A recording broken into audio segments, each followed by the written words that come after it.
Hello YouTubes, this is Grimweird coming back at you with more Enigmatica 2 expert playthrough action for Minecraft 1.12.2 and E2E version 1.75. So we have been working on the base. Lots of stuff has been going on. It probably looks quite a bit different if you've been watching. So one of the first things we did was try to decide on a design scheme. So I looked around at lots of blocks and lots of lighting and lots of stuff, and I sort of settled on I wanted to keep things light so that things looked brighter. So I wanted some sort of white or very light gray for the main amount of walls and floor, and I decided to go ahead and go with the white concrete. The main reason to use concrete is the run speed bonus. So you can see we are running quite fast when we're on it. So that just makes getting around the base easier during these early times when I have no flight. And then blocks that I'd never used before from Sonar Core, the black rimmed black stable stone. So this whole thing here, if we take a look at that, at Sonar. So they've got a whole, long laundry list of versions of this. Ooh, I should make some of this yellow rimmed black stuff too.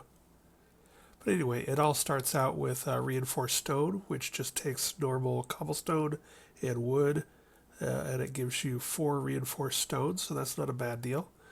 And then from there, you can turn it 1 for 1 into reinforced stone brick. And from there, you add bone meal to it, or any light gray dye. That's the gray stuff. Here it is. No, where is it? Anyway, bottom line is you can add bone meal to it to make it white, and then add some ink to it to make it black, some like ink sacs. So anyway, I like the looks of it, but also it's always a struggle to find lighting that I like. But this is a new light that I've used for the first time. It's the black iron lamp from Extended Crafting. So it pulses a little and it has a nice bright light. And so I'm sort of liking that for sort of just a decorative lighting and also just to brighten the place up. You can tell how, it's pretty much brighter along the middle of the walls here where it's at. As for the base, if we sort of get a bird's eye view here a bit, I think I had decided to go ahead and build towers in the 4 corners. So you can see that's sort of what's going on there. I've got the first floor of a tower filled in, and I've got the bare bones of the next 3 towers started. So these will be the bottom floors of the 4 towers, and we'll leave the courtyard alone. Probably what we'll do in the courtyard is leave the smeltery where it's at there. Probably put in a big patch of grass here and do some Botania mana stuff and mana formation and etc. And then on the ground floor, probably going to go ahead and leave the cobblestone generation and UU matter stuff here. I'll probably move this immersive engineering set of metal presses. I'm going to add a 5th one for another row of plates. So when I automate it, it'll be I'll have enough capacity for all the variety of different plates and the gears, wires, and rods. So this will turn into a 5 wide structure. And I'll probably put that right here, 5 wide and about 6 or 7 long. So I'm going to move that in there and automate it through the ME system. Not sure what I'm going to do with this area. Maybe a garden or something. Maybe some trees. Each bottom floor, I'm sort of getting a feel for what I want to do with them. I expanded the walls by 1 just to make things even more even and to make it a little more structurally interesting from the outside. Not much, but I can decorate the outside of it too. But I'll probably keep this room like living quarters, so my bed and my spawn point and food and gear related stuff. So I'll probably rearrange the kitchen and stick it back in a corner. I'll have a bed here. I picked up some hot spring water which actually gives you a regeneration effect. So I'll probably make a little bath area, which is basically just a 2x2 pool that can give me regeneration, and put it right next to my teleport point in case I come home wounded. I'll probably put other gear related things in here like anvils and the enchantment area, and just a few other little things like that, things that are centered around gear and food and etc. And then upstairs from that, I'm not sure what I'll have yet. I'm not sure what I'm going to put in this area yet. The central pillar here is sort of my idea for how I'm going to run facilities up through the tower. So if we open this up, we can see that this is just an empty tower, which I can pipe up ME system and power and water and anything I need to pipe up through there. I'm probably I might reduce this to a 3x3 column, which would mean resizing the rooms again. I don't know. I'm not sure. Well, I'll probably leave it the way it is. I like to have plenty of rooms. But not all of the rooms will have this. I'm going to probably pick one tower to have this. And then I will have like a ring of machines around the base of this. All with their ME and power and water coming up through the middle. So, I'm going to have like a ring of nuclear craft machines, things like that. And then other towers will not have that central thing where I don't need a lot of power. Like, for instance, I don't really need power for the kitchen or for any of this stuff, the bedroom, and so I'll probably look to continue that trend upwards.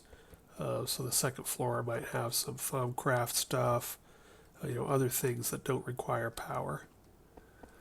I'm probably going to leave this as a portal room. Oops, and I have some light problems here. I just put in what is going to be a Twilight portal area as soon as I think I need a mana diamond to activate it, and I haven't done any Britannia mana yet, so that's on the horizon. I want to get there and get some draconic ore. Yeah, I'll probably leave this as a portal room and then fill it in with a few other things. Yeah, so that's basically what's going on.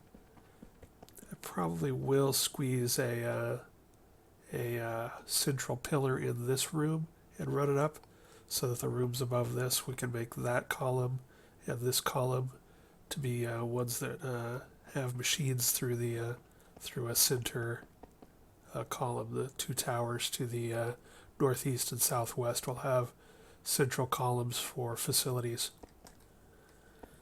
Yeah, so that's sort of what's going on. Sorry for the sniffle. So what else has gone on? Let's see. If we take a look at the map, I had to go out for concrete, and I needed to go out for sand and gravel, and I needed a lot of sand for ME stuff as well. So I was sort of out exploring anyway, and I went down to this, pardon me, I have to cough.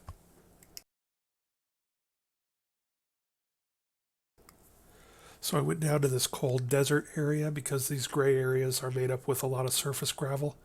And just vein mined a bunch of gravel. And while I was there, I went ahead and scanned for dragon layers using a pile of silver, which is something I like to do.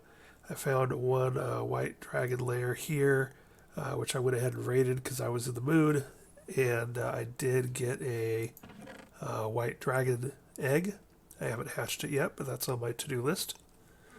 And while I was there, running around getting gravel, I found 2 more dragon layers that I have not raided yet.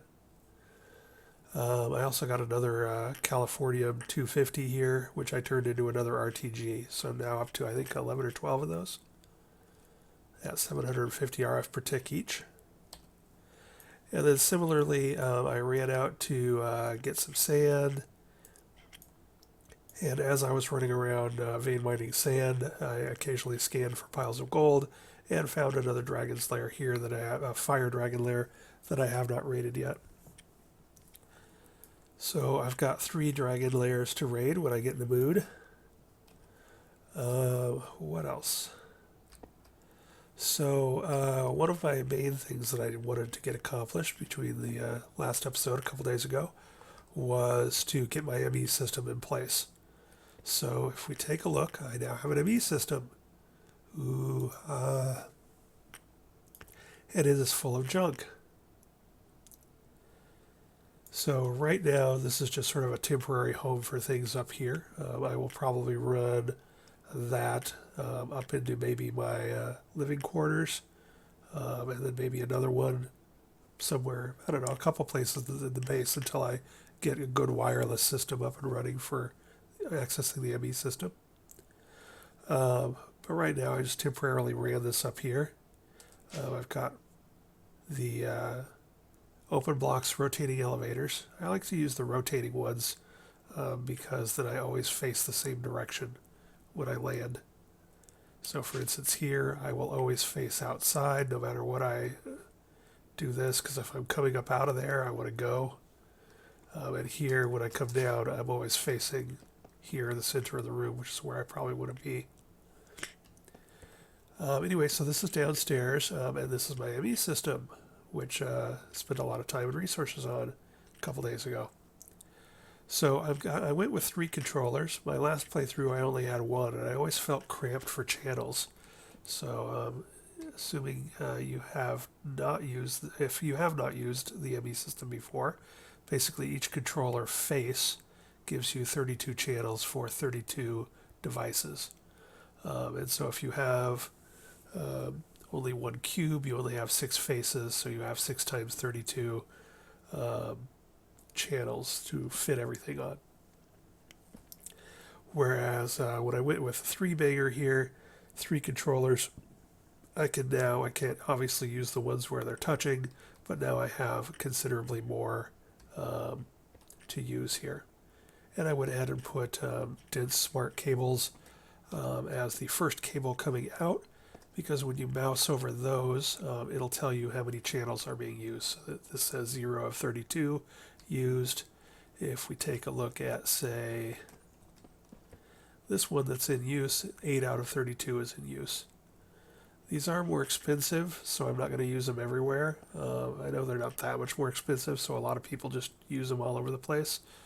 But, you know, it's early enough in the game for me that I'm just going to go ahead and only use them at places where I feel like I want diagnostics for telling how many things are attached.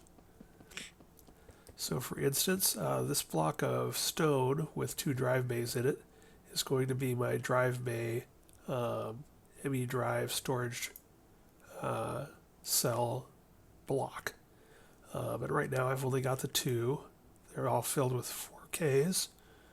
And as you can see, we are using a bunch up. And we're at right around here. So I've still got several open ones. So we're doing okay there. But I've put 1 dense smart cable here so that I can check and just make sure that everything is hooked up and active. And I will put this stone here as placeholders for more drives. In case I decide to do that, I want to reserve the floor space so I don't forget about it. So that's the storage. If we take a look here, this is the first of 3 channels that is going to be dedicated to crafting, auto-crafting. So I've got 8 channels on it so far, using ME dense conduit for a good chunk of it. It's a little bit cheaper, and I just like the Ender IO conduits. And so what I'm going to do here is that these are going to be 8 long with a circle of alternating ME interfaces and molecular assemblers. And so we're going to have, for these, only the ME interfaces count as devices. So basically at 4 per ring, 1, 2, 3, 4, or on this one, 1, 2, 3, 4, you get the picture. 4 times 8 rings is going to be 32. And so 32 will max out this smart cable, and this face of my controller. And likewise, we're going to have another 8 rings here and another 8 rings coming out this way. So basically those will extend and we'll have basically the trident of autocrafting. Dun dun dun. And that should give me plenty of growth for the rest of the game. Probably might not even end up finishing this one. Well, I'll probably finish it just cause for looks, if nothing else, but that should be plenty for the game, I think. And then we've got this face here coming off the bottom. We've got 8 on it already. We've got an energy acceptor, and currently I have an elite energy cube and one of my RTGs hooked up. The RTG is handling the power requirements for the ME system, and I'll hook in a real power system once I build it. We'll talk about that in a moment. I went ahead and put a energy cube in balance here, less because I'm worried about having a buffer, and more because I really didn't have any idea how much this how much this thing was taking power-wise.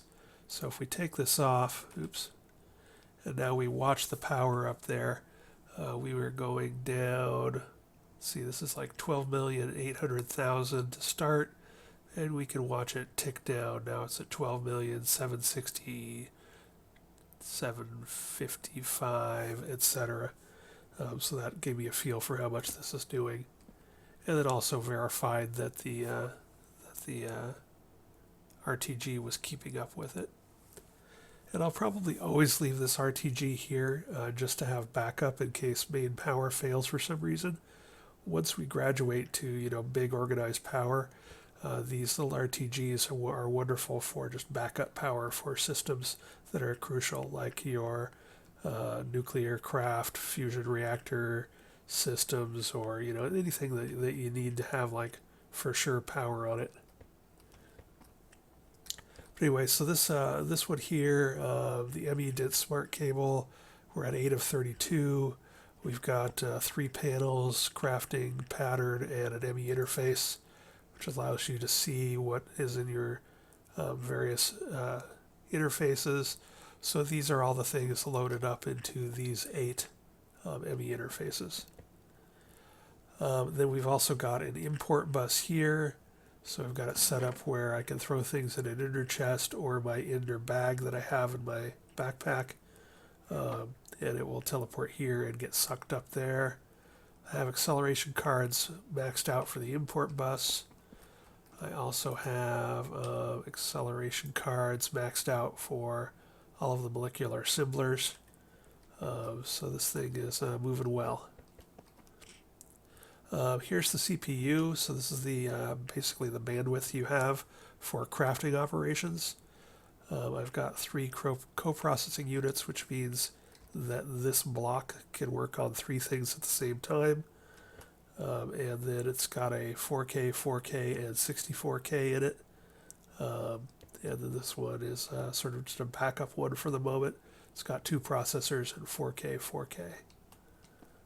So that should do plenty for current operations until I get some more resources to flesh that out. Let's see. I just realized that I did not finish the floor in here. Oops, that's not what I wanted. That's what I wanted.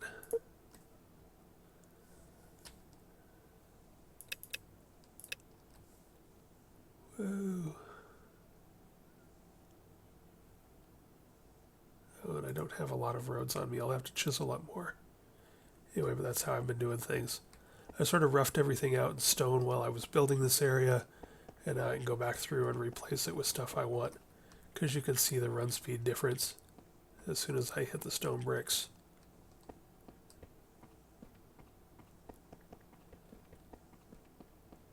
So that's the concrete giving me that run speed buff as I run along. So down here I've sort of mocked up again the sort of tower formation, just to sort of give me a feel for how things might look in case I want to run the towers down through the ground as well, and sort of mapped out what that might look like.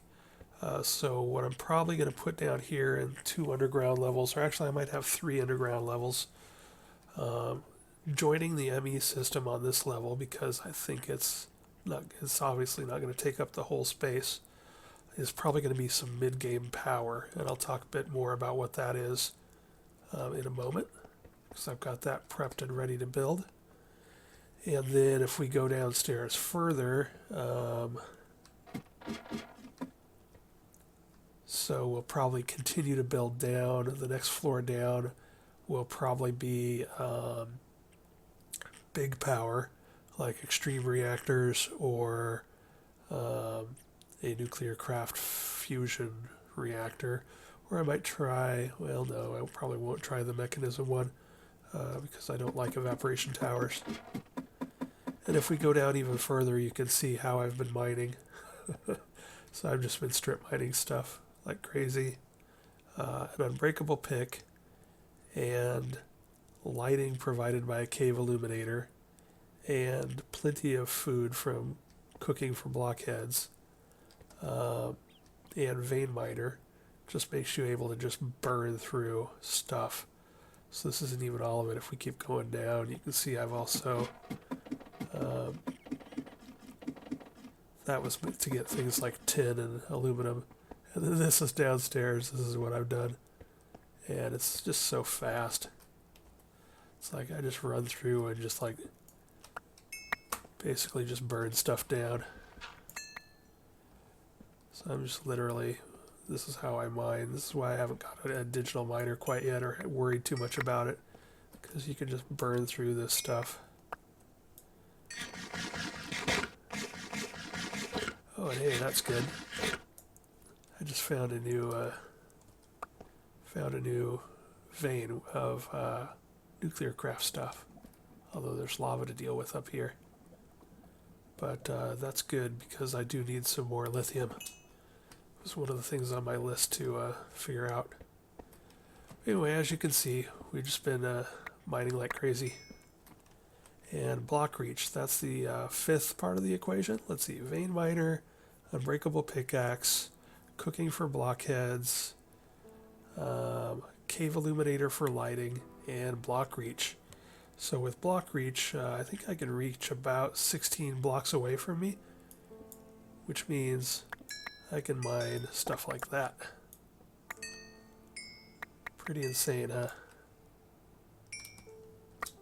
Magnet helps too. So yeah, anyway, that's how I've destroyed this whole area. And probably what I'll put down here, or maybe somewhere right above it, is my environmental tech stuff. So the void miner and all of that garbage. And I should also show you that in between floors I do have a crawl space, if you will. So this is right under my base. You can see that this is the right underneath my cobblestone generator, so I wanted to make sure I didn't accidentally break through because water will fall through there.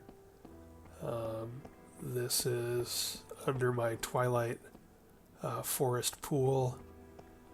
This is the bottom of my smelter. But basically it's just, a little 3-high area where I can distribute power. So this is my ME system. I've got 32 times 3, so 96 channels coming up to here, and then I can split them off. Like, let's say I need to split off a bunch of channels towards this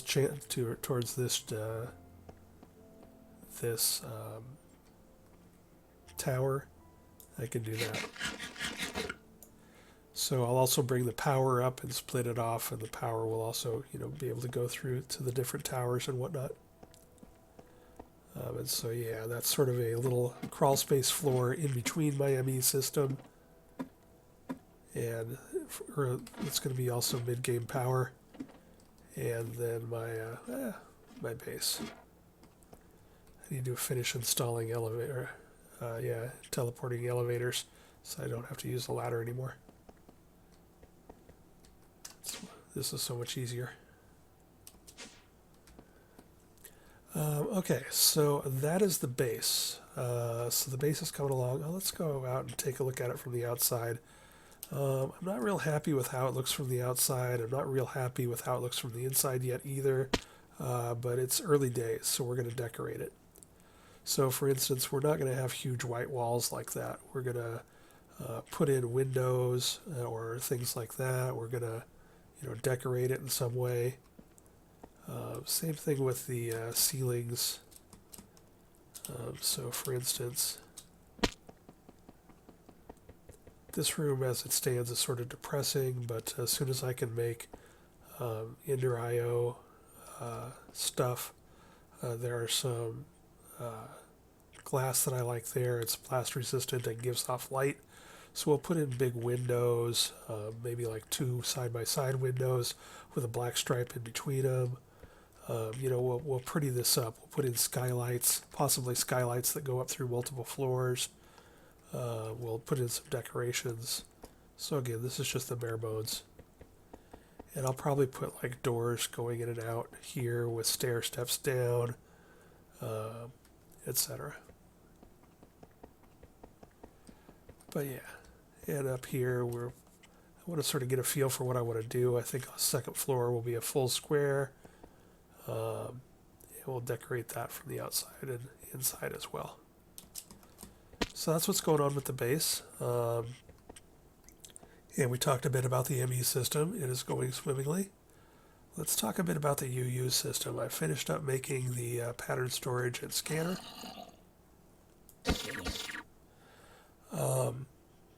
We're up to 10 sextuple compressed cobblestone. It only takes, I think, 6 to make the deep dark portal. So there's something else I'm missing for the deep dark portal though. Oh, draconium ingot, which I can get in Twilight Forest, which is why I want to go there soon. Oh, and we only need 4 sextuples. Iridium, I found lots of iridium ore and iridium shards in dungeons and dragon lairs, so we have enough iridium to make that. And litherite, we did find, I think, like a dozen or so litherite as well in dragon lairs and dungeons. And so we have enough of that. But as we can see here, I've actually got a ton of litherite crystal. And the reason is because I've been making it. So if we go into the replicator, I've tried to populate the replicator with stuff you can make. Maybe let's look at it in pattern storage. So let's go to 1 and go through it. So iron casing. These are some of the things you can make. So iron casing, that is made from hardened casing and vacuum tubes, and etc. The reason I went ahead and did that is because automating the vacuum tubes is a pain in the butt, and just making this thing in general, especially when it takes this hardened casing through the carpenter, this whole thing's a pain in the butt. So it's nice to be making those automated. Then if we take a look at, and I should say it's 16 millibuckets per iron casing. And if we take a look at our matter fabricator, you can see how fast we are currently going. So this progress is towards 1 millibucket. So as we go through here, it's basically 16 times to 100% will give us an iron casing. So not too bad. Look at what else we've got in here. Litherite crystals. Now this is one of the most expensive things I make at 60 millibuckets, but the big deal here is that the best way to get litherite crystals is with an environmental tech void miner, and it takes 84 litherite to make a tier 1 void miner. So you're in a bit of a catch-22 there. There is another way to make it through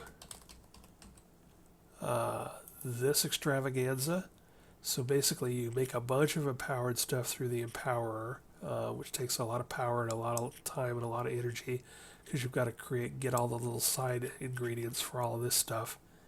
And then you can take that terrestrial bad boy and put it through a fluid transposer with molten enderium to make a litherite crystal, and it's 72 millibuckets. That's, let's see, that's what, a quarter of an ingot per one of these.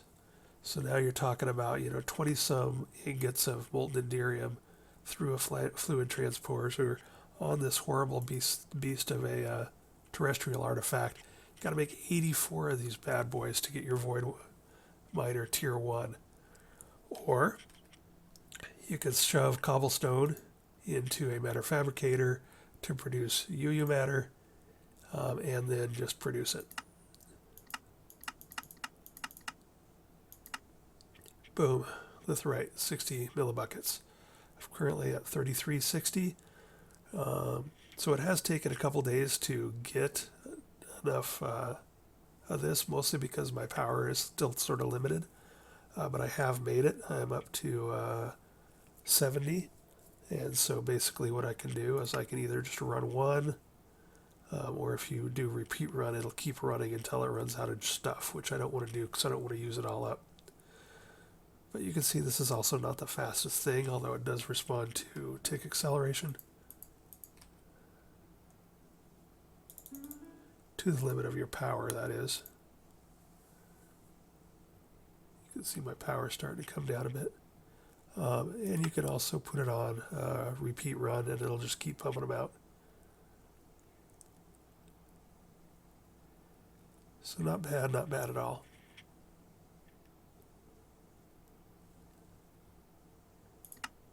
Oops.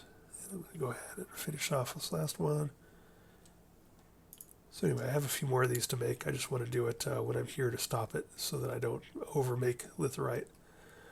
Because basically I need 84 for the tier 1 void miner, and I need 2 for the deep dark portal, and then after that I'll have all the litherite I could ever want.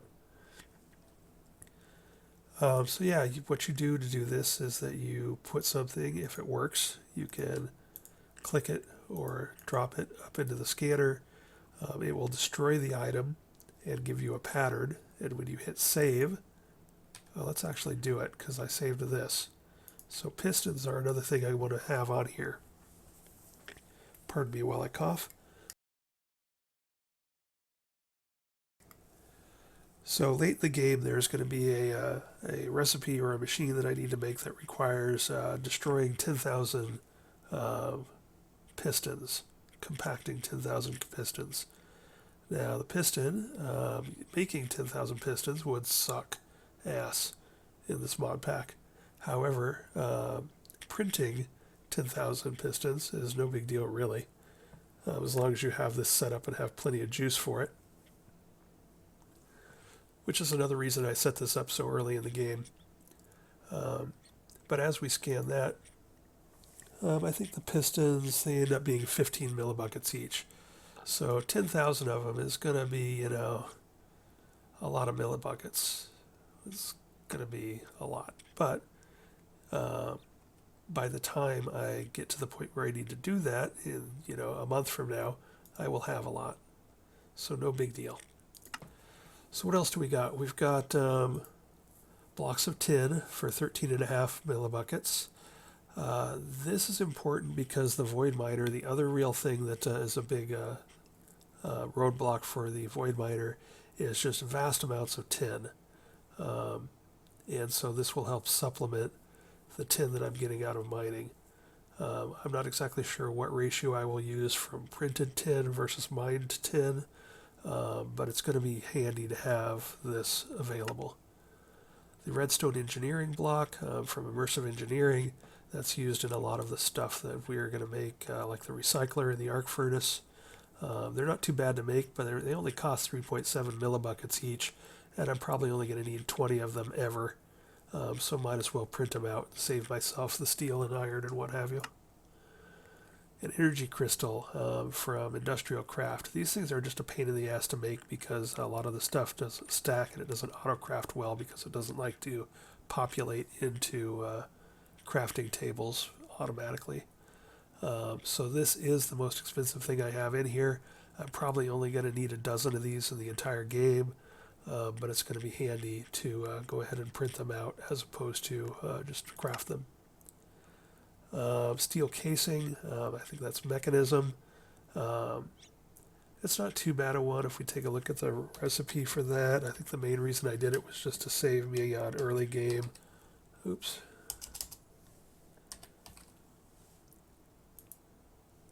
Oh, actually, this is, yeah, so I remember this one. This one takes a lot of osmium. So we've got 2.5 blocks. So, each of these is a whole crap ton of osmium. And also these steel mechanical ones is another 8 steel. And so it's 9 steel. So this is actually just a good saver for osmium and steel. And, at 17 millibuckets, it's not too bad. Hardened casing, we've already talked about that. It's diamonds. It's dealing with the thermionic. It's sort of a pain. The copper solenoid, probably won't need a bunch of these, but I went ahead and made them just because it's sort of a pain in the ass to make these. Copper solenoid. Yeah, these are mostly a pain just because it takes, a lot of different stuff. You got to make mixed metal ingots. You got to do like aluminum rods, blah, blah, blah. Anyway, just sort of a pain in the ass. They're not that expensive, but you don't need a ton of them. So I might as well just print them out at only 3.2 millibuckets each. Let's see, what else do we got? The heavy engineering block, that's another immersive engineering one. The advanced machine casing, that's an important one. And that's a bargain at 16 millibuckets. Advanced machine. So these take carbon plates and steel plates and advanced alloy plates and basic machine casings, which take iron plates and aluminum plates. So these are just sort of a mess. They're not that expensive, but they're just a pain to make when it's not all totally automated and when you don't have a ton of resources. If I had this all, late game, if I had this all automated and I had all of my presses and compressors and what have you done, and in the ME system, and I had void miners, so I had all the materials I would ever want, then this would be no big deal. I would just, autocraft these. But for the next, 3 or 4 weeks, it's going to be handy to be able to print them out. And that's sort of the key thing I'll keep returning to, is that this UU matter thing, it's super handy if you get it started really early. It's only moderately handy if you get it started late. And in the first playthrough I did this, I didn't know anything about this system, so I got it started late, and then I ended up building just a vast amount of matter fabricators and recyclers and trying to bash millions of RF per tick through them to do things like make 10,000 pistons and to sort of catch up. Machine blocks, these are also extremely handy.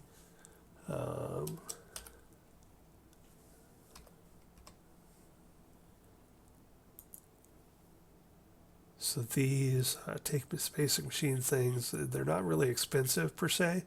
You just need a bunch of them. So if these are for extra utilities, if we look at the uses, you just need them in a bunch of things. They're used in all the generators that you're going to make, the crafters that I want to make. So every time I make another molecular assembler for my ME system, I need another machine block to start off this chain of crafters, things like that. So that's going to be handy, and they're only 4.5 millibuckets each, so I can just put it on repeating, print out about 20 of them, and be good to go. Machine case, this is a good one.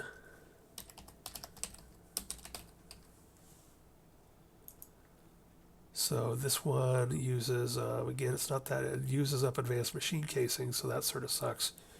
And then on top of that, you add more stuff to it. But the reason I want this is because it's just used in a bunch of industrial foregoing stuff. So there's going to be a lot of things I want to make from this. A couple block breakers, enchantment applicators maybe. There's going to be a lot of industrial engineering stuff I want to build that is going to have this.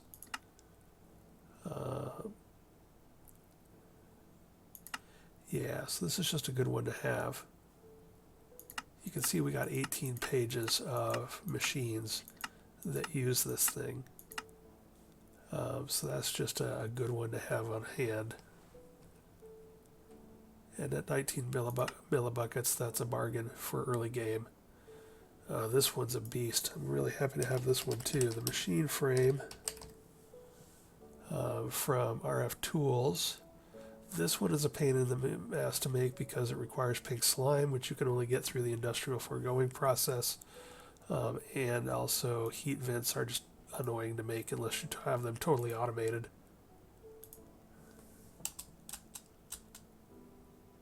Because of those electric motors.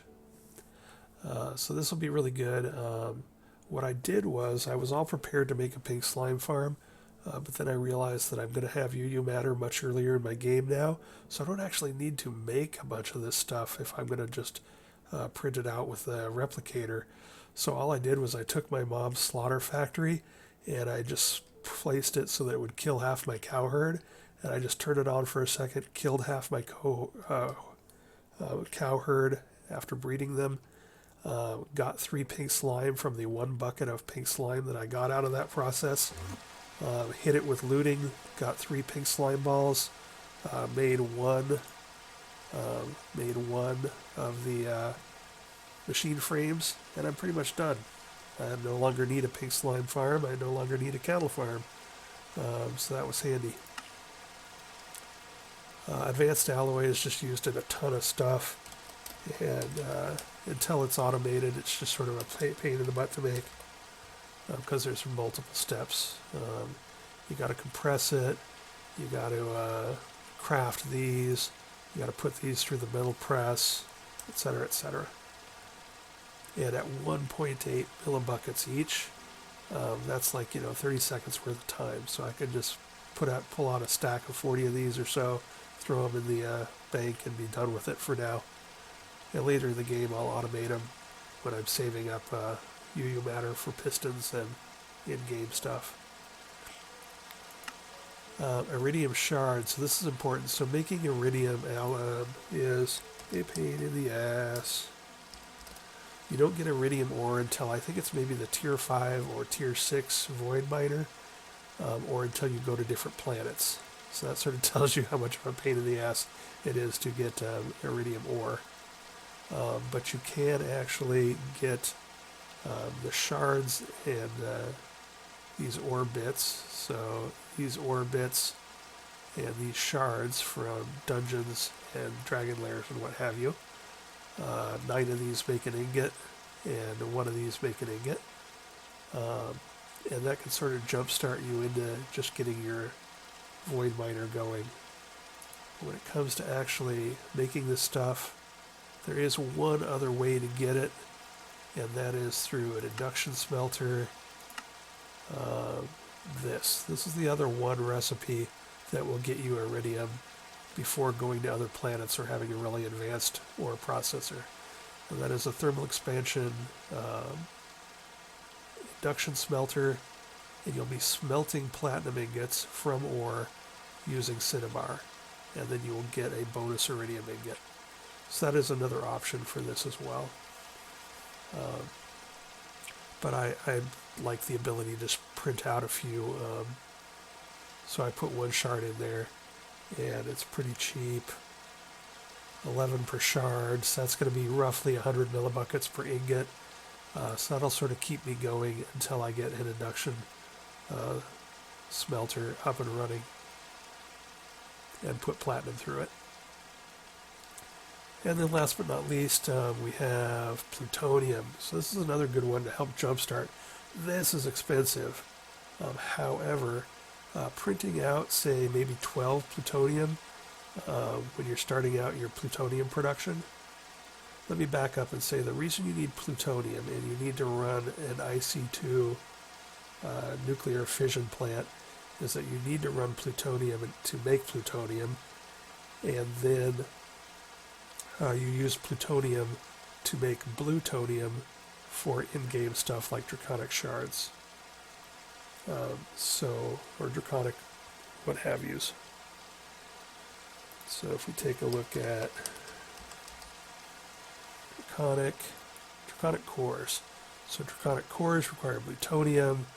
Plutonium requires that you take a block and do basically this recipe. This is your way to get plutonium, and that is 3 tiny piles of plutonium with the rest of the stuff. So you have to have plutonium, and then the way to get plutonium is basically through centrifuging it out of spent fuel rods. So that is why you got to have let's see if it, you can't click on it, but basically you make an IC2 fission reactor, put fuel rods in it, and when it's spent you can get plutonium out, or tiny piles of plutonium, and that allows you to build up the plutonium you need to make plutonium for the draconic cores. So I will probably make just a small bit of these, maybe like 12 or so, just to kick off and get that rolling. And then what else? I've tried to sort of make one of and put everything in there that I think is useful. There's tons of stuff you can put in there that is not useful or is not worth it. But here are the rest of the things that I want to put in there. An ultimate control circuit. That's made through the Empowerer and is expensive, so it'll be handy to print those out. Uranium fuel rods. I probably will go ahead and make these again to just sort of help jumpstart my IC2 nuclear stuff for plutonium production. Blocks of lead. Sometimes when I'm making nuclear craft stuff, I run low on lead, so it might not hurt to just have an ability to make a couple blocks of lead every once in a while through the UU matter replicator system. Same thing with blocks of uranium. Pardon me while I cough. Blocks of steel. This again was just filler in case I run short on anything while I'm making stuff. The pistons we already talked about. You're going to have at the end of the game. You're going to want to see if it actually is in here. Quantum compression.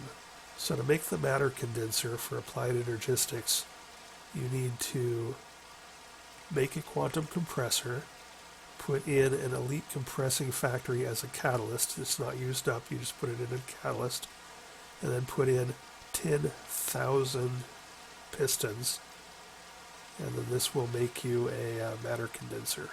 And the matter condenser is then used for making singularities for a variety of in-game things, and also for connecting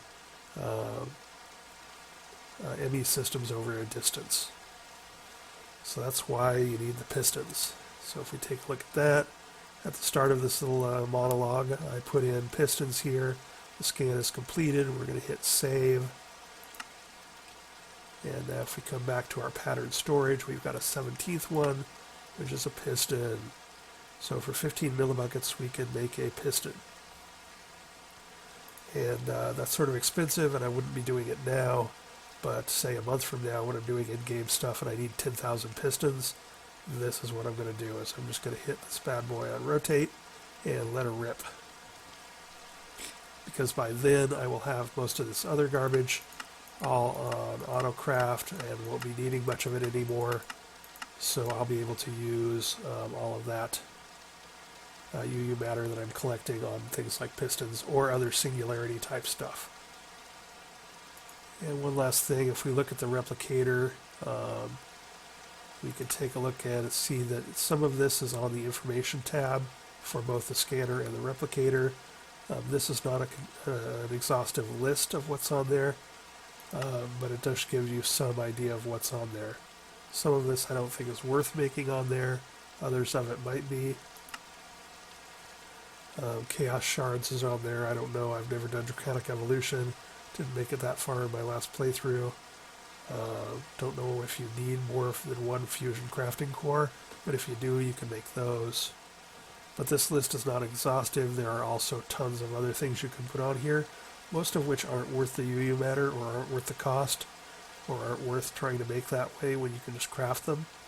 So what I've done is I've gone through and pulled out what I believe is the selection of, about 20 items or so that are actually really useful to do this way. And so currently I've got 3,000 millibuckets. So I'm going to have plenty to do all of the crafting of all of this stuff moving forward. We'll see how much I have to spend on tin to get to a void miner real quick. So I'm going to pause right here. I'm going to get rid of the rain. And I'm going to check out my runtime, and then I'll tell you what else I've been up to. Be right back. Okay, the rain is gone. And let's see. We've talked about base construction. We've talked about the new ME system. That's coming along swimmingly. We've talked about UU matter. One of the things you'll notice is that on my second playthrough of Enigmatica 2 Expert Here Now, I'm not focusing on the quest book. Basically, there's lots of stuff in here that you're just not going to use hardly at all, and so I'm not going to spend a lot of time working on stuff. So basically what I'm doing is making a beeline to the stuff that makes life good, like UU matter early in the game, like nuclear craft stuff instead of IC2 stuff. Lots of things like that. I'm just making a beeline towards the good stuff, and then I'll go back and fill out the quest book later once I have sort of, myself established. And so UU matter and ME system are up and running. Talked a bit about the state of dragon hunting. So that pretty much leaves us with the future plans. So another thing I did was I built up a bunch of stuff. So first we need to up our power. So we've currently got, let's see, how many of these damn RTGs do we have now? Lots of them, thanks to our dragon hunting. 1, 2, 3, 4, 5, 6, 7, 8, 9. There's a 10th one on the ME system, and then an 11th one over here on my hydrator that is turning white concrete powder into, I have more concrete, I forgot, into white concrete for me. So yeah, we got 11 of those at 750 a pop, so that's a decent chunk of change there. We've got our thermoelectric generator array here using packed ice and blocks of uranium. That's another 1100. That 1100 has been good enough to power my initial machines here and my initial metal presses. So that's been good to go, while I can mostly concentrate on having the RTGs pump us up with UU matter to get our litherite and other machine frames and what have you. But next we are sort of limited by whether we get into a digital miner or whether we get into an environmental tech void miner. We're going to want more power, more power. So the next step in our power evolution is going to be an advanced generator with the gas turbine controller, using a gas intake valve as part of the multi-block to get gas into it, and a gas mix compressor to increase fuel efficiency, and a fuel air mixer for fuel efficiency, and a forge energy emitter to get FE, forge energy, otherwise RF, out of it. And then Enderium turbines. And for each turbine we have in this thing, we'll get 1600 RF per tick. So I've made 15 Enderium turbines. So that's going to be, geez, what is that? 28,000? That's a lot. 28,000 per tick, I think. So that's going to be a good amount of chunk of energy. And then, once we have that energy, and then to make biofuel to make ethylene gas, we're going to have a crusher that will be crushing melons.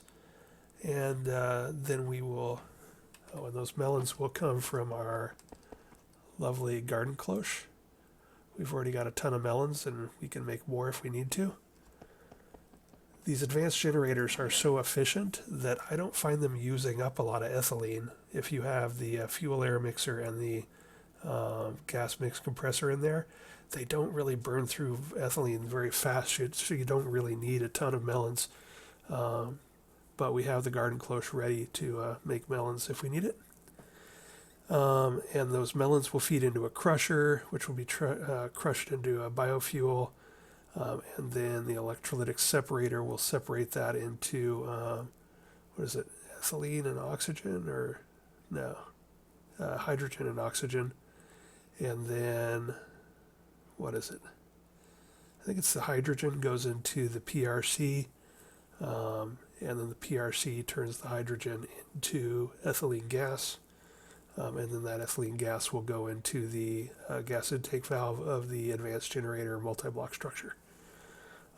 These will hold up to 50 turbines, and we've only got 15, so we've got plenty of room to expand here also.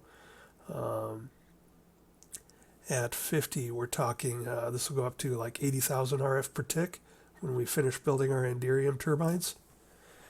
Now, most of this stuff isn't that hard to do. If we take a look at this bad boy, the gas turbine controller, iron frames. It's a decent amount of iron, but it's all just iron. Redstone heating coils. These are a pain in the butt to make. Time consuming, but it's mostly just aluminum and iron, and impregnated sticks. Got to have a lot of impregnated sticks. Melon seeds through the forestry squeezer, and then impregnating those with a forestry machine. That's all early technology. The most advanced technology here is the atomic reconstructor from Actually Editions. And then, yeah, the extra utilities you'll need to make these bad boys. But it's all early game technology. So it's not too bad. Basically, where it gets expensive is the turbines. And when I originally did this in my first playthrough, I thought, oh, Enderium, I don't have an Ender Pearl farm up yet. I can't possibly do Enderium turbines. And also I didn't think it was easy to do because I didn't have the machines I needed. But it turns out it's not as bad as I thought. I have each of the Enderium turbines takes 11 Ender Pearls to make. So we're talking about 165 Ender Pearls to make these 15 Enderium turbines. And 165, that's, 2.5 stacks. It's not that bad. I got that from my mob farm, and it wasn't too horrible. And so let's talk about the sort of early tech way of making Enderium, because making Enderium is not straightforward. So what you want to do is you want to make yourself a melter from Nuclear Craft. If we take a look at the melter, the Nuclear Craft stuff is great because it's super powerful, takes a lot of power, but it's super powerful, and if you don't have a lot of power, that just means it goes slow, which is fine. But if we take a look at this, advanced plating, tough alloy, that's easy to make with pretty much nothing but a compressor. So tough alloy is the one that you want in an alloy furnace. So this is one of the most higher tech things that you're going to need is the an alloy furnace, which again, those aren't that bad to make. This is all early game stuff. Copper, lead, none of this is hard to make. So an alloy furnace is a great thing to make. And then once you have an alloy furnace, it's not too hard to make the melter. And then in the melter, what you're going to do is you're going to melt your ender pearls into resonant ender. And then what I like to do, because you need to get them on a crafting table, is I like to right click it with a portable tank. So these portable tanks can act like really big buckets. So if I right click on here, I'll actually pull the resonant ender liquid out into a tank. Pardon me while I cough. And then you can take that tank over to your crafting table and you can plop it into the crafting table just like it's a bucket full of liquid. And you're going to want to make Enderium blend. Enderium blend. So this is how you get Enderium early before you have like a thermal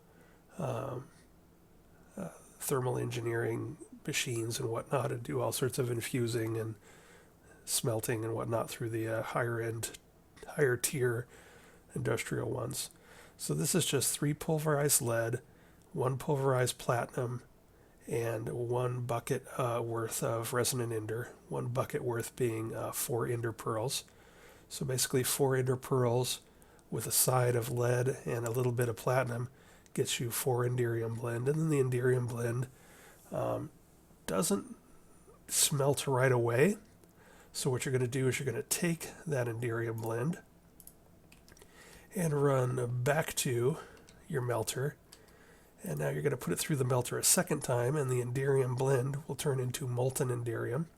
And again, you're going to click on it with your tank or a bucket or pipe it or however you want to do it. And then take that over.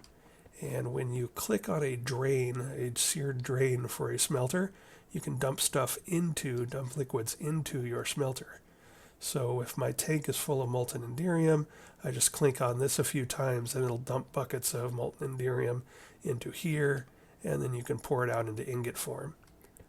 And 11 ingots makes you a Enderium turbine. So for 11 pearls, that's 1600 RF per tick. So, at about 165 pearls, I'm going to be up around 28,000? I don't know, something big. And I actually I think, have quite a few more ender pearls stacking up again. I think I have some in my ME system, and I think I probably got more out here. Yeah, another 22, so there's another 2 turbines worth. That's another 3,200 worth of RF per tick. So we'll expand that. Probably by the time I get it built, I'll be ready to make another, several Enderium turbines for it. So that's going to be my mid-range power. I'm going to be making enough power that I want to store it. So I'm going to make a mechanism induction matrix. So I've got that ready to build as soon as I figure out where I'm going to put it. It will hold 3.2 giga RF, so 3.2 million RF. So that's good. We'll have that in place. So we'll make ethylene, then we'll turn it into RF with an advanced generator, and then we'll store it in the advanced induction, and we should be good to go. The one last thing is a part of this process is that I made a bunch of power cells. So if we look at the power cells, those are just a pain mostly because they require the machine frame, which requires pink slime, which requires these annoying to build electric motors. But once you make one of them, and if you have UU matter, you can now just print them out. And so I sacrificed one, and then printed out 4, and now I have 5 of these power cells. And the power cells are just capacitors. They'll store 10 million RF, and then you can put in power cell cards to link them over a distance. So I can have, one of them downstairs on my induction matrix as part of an input and send all of my extra power to the induction matrix. And I can have one on them as an output and send all the output to various other power cells elsewhere in the worlds. And I say worlds because this is what I'll use to get power to, say, a digital miner if I have it in the deep dark. I will hook up a power cell to it that is paired to one that is hooked up to my induction matrix and my advanced generator, and the cards will be linked, and so power going into either of these will be shared, and that's how I will power mining in the nether or in the deep dark. Again, and the reason I was able to get that reasonably fast and easy was the UU matter being able to print out these machine frames. So that tells you sort of where we're headed. Over the next couple days, I'm going to probably move this over there. Probably going to put in my power and get that all squared away. Once I have that all squared away, I'll probably tear down all this stuff in the middle. I'll probably rebuild this thermoelectric generator on its side. I mostly did it standing up there just for kicks and giggles because I could. I'll probably move it down here somewhere off in the area and then just feed it into my induction matrix, which will be The induction matrix and the advanced generators will be down here somewhere with the ME system. And then that power can be spread either through cables or through power cells wirelessly. So that's the kind of stuff I'll be working on over the next couple days. And I'll probably go and hunt up more dragons, and I'll hatch a shooting star. I've never chased one of those down, but I probably should.